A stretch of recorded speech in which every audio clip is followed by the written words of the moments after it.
everything together, right, in one go. You still have to follow a few principles when you do this kind of method.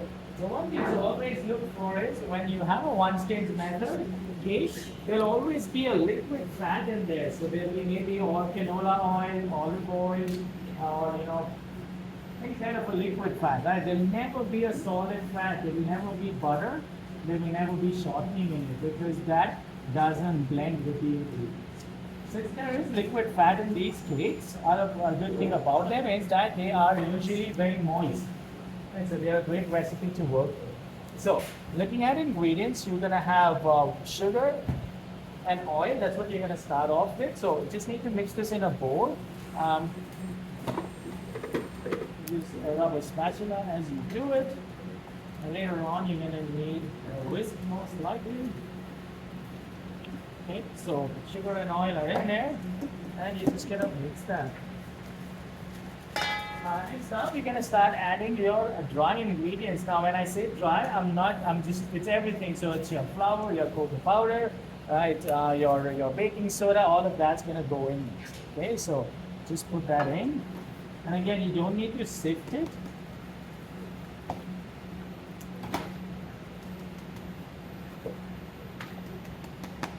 That's constant. Don't want that.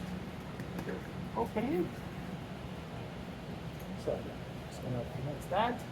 Next step is gonna be adding the hot water, and it's very important that for this recipe, anytime you do a one-stage method, it needs to be hot water.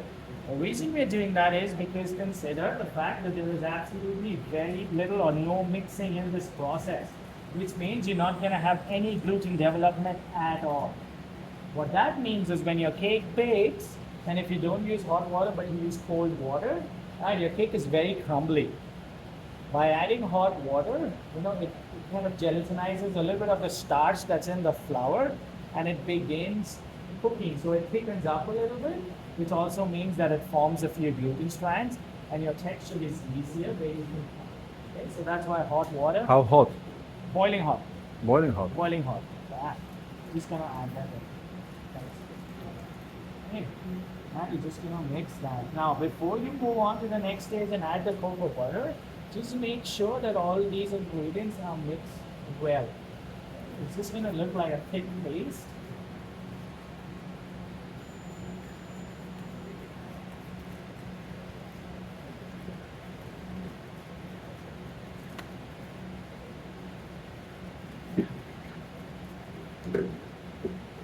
So it's just gonna look almost like a ganache, like a cake batter of this stuff. Okay. Last thing we're gonna do is add the buttermilk in there. Now, if you notice on the recipe, there's no eggs in this one. Right. So this is good. Yeah, this is good. The buttermilk is good. Yeah. There's no eggs in this recipe. Because this is a really great recipe if you want to transform it into a vegan cake. All you gotta do is take the buttermilk off and replace it with the coconut milk, and the cake becomes vegan. So something great to work with if you're doing vegan cupcakes or anything on those lines. This would be a great recipe. Okay. Now, the main purpose of eggs in any cake batter is to give it structure. It's going to hold it together, right? It's coagulation. But since we don't have eggs in this recipe, the hot water along with the flour and the cocoa powder is going to create that value, right? So that's what's going to create that thickening that you need in the cake batter. And that's why I'm enforcing that, hot water really important. Right? I've got a pot of water on the boiling over there on the stove. When you're ready to make this, you just come over and grab something. Okay? Now, the one thing that you don't want to forget when you're doing this is to make sure that you strain your batter. Okay, really, really important. Because if you don't, there will be lumps in there. Because as you notice, we didn't mix it too much. Okay, so straining that batter is really crucial.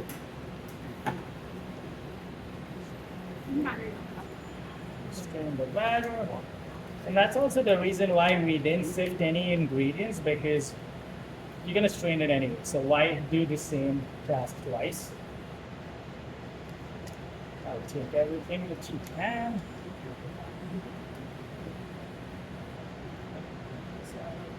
That's all for now.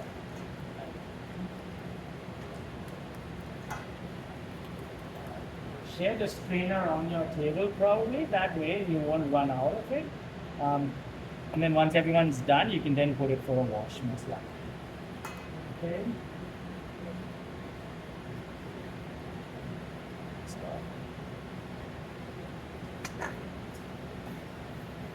Okay, chef, you put the cocoa powder with the flour and the dry ingredients all together, right? all the dry ones together. Okay. See how much batter do we do?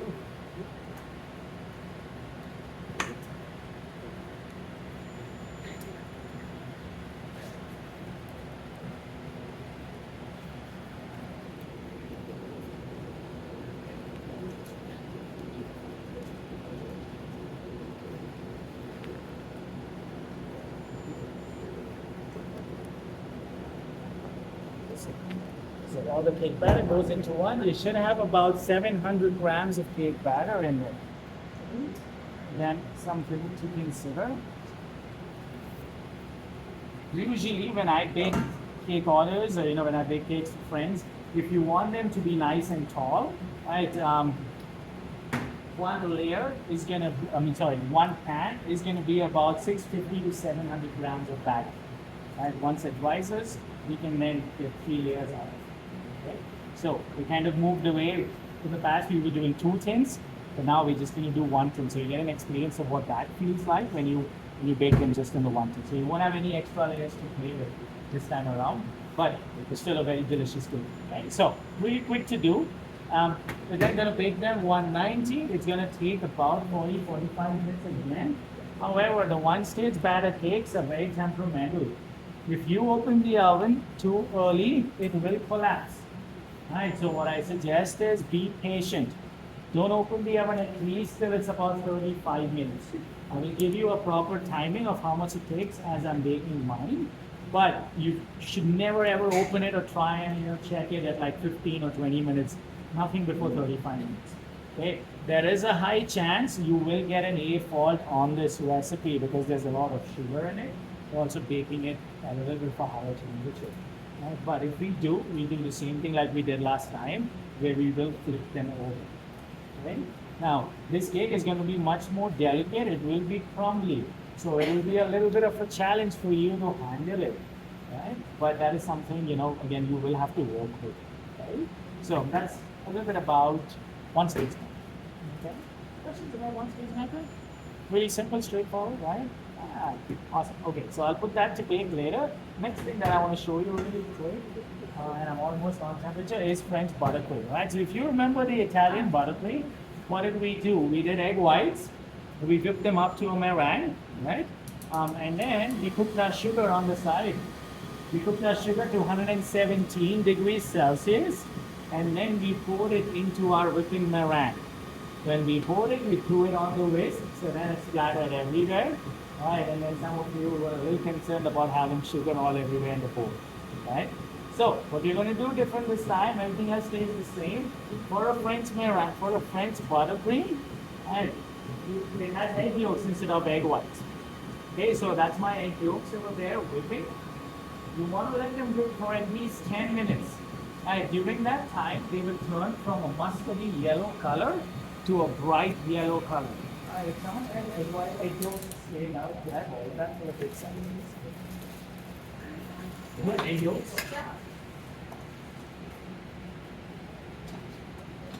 Just like that.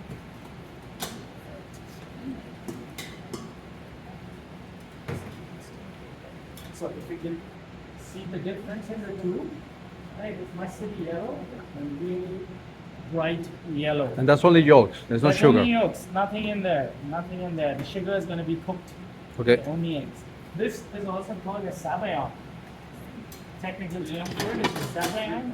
It is an Italian dessert.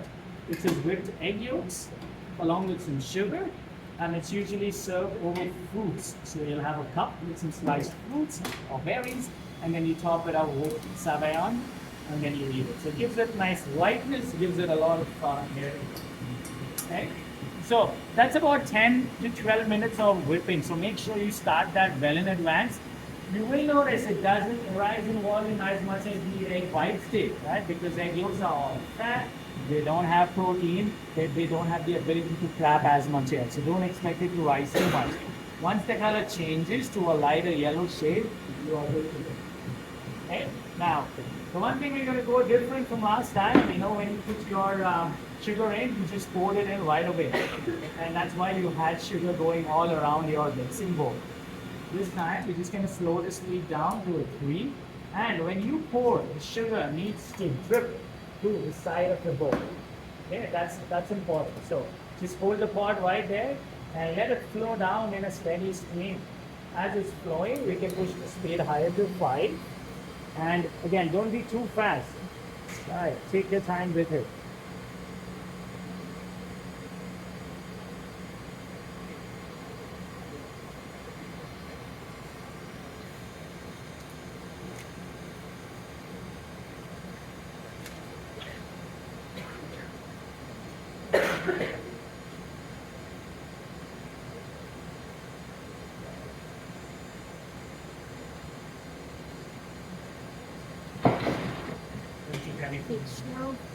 The chief said, what temperature should we pour it I don't know, he didn't say. Don't ask him.